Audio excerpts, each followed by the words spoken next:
আসসালামু আলাইকুম।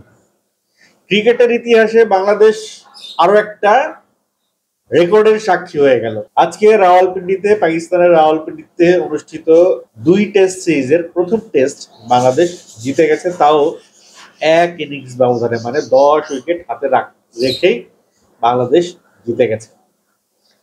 মুশফিকের ব্যাটিং এর মানে অবদান এখানে অনস্বীকার্য। বেচারা মাত্র 9টা রানের জন্য ডাবল সেঞ্চুরি হয় নাই। মমিনুল, লিটন দাস, মেহেদী মিরাজ এবং বাংলাদেশের ওপেনিং জুটি সবাই খুব ভালো রান পেয়েছে।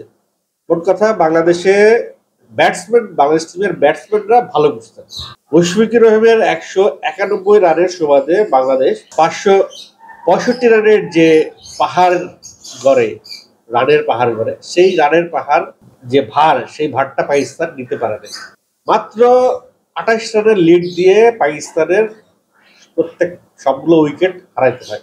সাকিব আল হাসান, যার উপরে হত্যা মামলা ঝুলছে, যাকে নোটিশ পাঠানো হয়েছে খেলা বন্ধ করে দিয়ে আইনের আওতায় আনার জন্য, তাকে বাংলাদেশে নিয়ে আসবার জন্য, সেই সাকিব আল হাসান এই ক্রুশিয়াল টাইমে পাকিস্তানের তিনটা উইকেট সে হজম করে নেয়।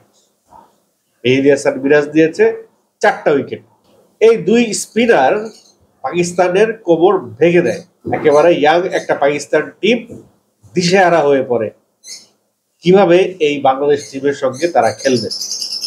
এরকম একটা বাংলাদেশ টিম এতদিন ধরে খুঁজছিল বাংলাদেশের ক্রিকেট প্রেমী মানুষেরা। এই নতুন সরকার, তত্ত্বাবধায়ক সরকারের আমলে যখন এই পাপন বিদায় নিল, তখন এই পুরো টিমের ক্রিকেটীয় মেজাজটা কেমন জানি হালকা হয়ে গেল। পুরো টিম কেমন জানি ফুরফুরে মেজাজে ক্রিকেট খেলা শুরু করলো।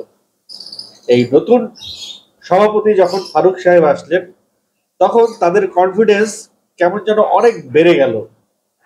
সবাই হাতুড়ে সিং এর বিরুদ্ধে, যারা এতদিন কথা বলতে পারছিলেন না, তারা বিভিন্ন অনুযোগ প্রমাণ সহ উপস্থাপন করতে শুরু করলো ক্যামেরার সামনে। সেই সঙ্গে বাংলাদেশ ক্রিকেট বোর্ডের অনেক পরিচালক পদত্যাগ করায় এবং পুরো ক্রিকেট বোর্ডকে নতুন করে ঢেলে সাজানোতে পুরো ক্রিকেট টিম, যে টিম সামনে থেকে লড়ছে, তাদের আত্মবিশ্বাস যেন বেড়ে গেছে বহু গুণে। তারা কোনো একটা টেনশন থেকে যেন নির্ভর হয়ে গেছে এবং তাদের খেলায় তার প্রতিফলন ঘটছে। এই টিমটা কোথায় যেন হারিয়ে গিয়েছিল 2 বছর আগে, 3 বছর আগে।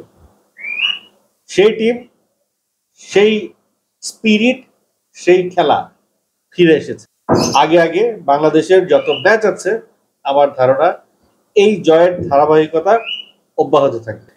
এই নতুন বাংলাদেশে একটা নতুন জয় পেল বাংলাদেশ ক্রিকেট টিম। ইতিহাসে এই জয় লেখা থাকবে দীর্ঘদিন, কারণ পাকিস্তানের মাঠে, পাকিস্তানের বিপক্ষে এটি বাংলাদেশের প্রথম টেস্ট জয় এবং সে প্রথম টেস্ট জয়ের সাক্ষী হয়ে থাকবে এই আজকের এই টিমের প্রত্যেকটি প্লেয়ার।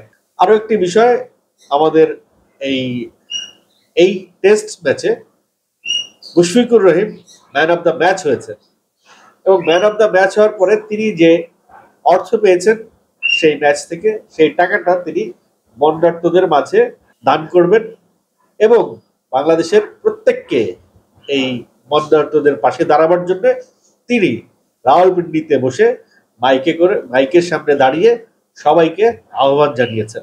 তারা খেলেছে শুধু বাংলাদেশের জন্য না, তারা খেলেছে এই ফেনী, চট্টগ্রাম, কুমিল্লা, এই যে অঞ্চলগুলোতে বন্যা হয়েছে সেই বন্যার্ত মানুষদের জন্য। পুরো বিশ্ববাসী জেনে গেছে তাদের মাধ্যমে, অলরেডি সংবাদ মাধ্যমগুলো তো বিশ্ববাসীকে জানিয়েছেই, কিন্তু মুশফিক, সাকিবদের মাধ্যমে আরো জেনে গেছে পুরো বিশ্ব কি হচ্ছে বাংলাদেশে।